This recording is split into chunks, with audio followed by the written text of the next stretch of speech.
Мына итке ұқсайтын роботты қытайлық Deep Robotics компаниясы жасаған. Оның 4 аяғында дөңгелек бекітілген, бұл оған кез келген кедергілерден өтуге мүмкіндік береді. Робот қабырғаларға өрмелеп, тік төбешіктерге көтеріліп түсе алады. Сол сәтте тайып кетпейді, сүрінбейді, бұзылмайды.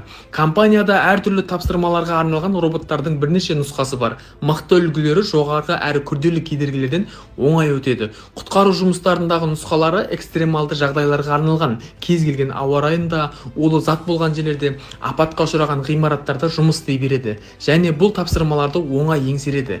Тар жерлермен жүруге арналған туннелдік және де шахталық үлгілері де бар. Олар тар әрі қиын жерлерден оңай өте алады. Ал құрылыс алаңдарына көмектесетін модельдері жұмысшыларға жәрдем береді. Ең әсерлі әрі бір жағынан қорқыныштысы Қытай пулеметі бар әскери үлгілерін көрсетті.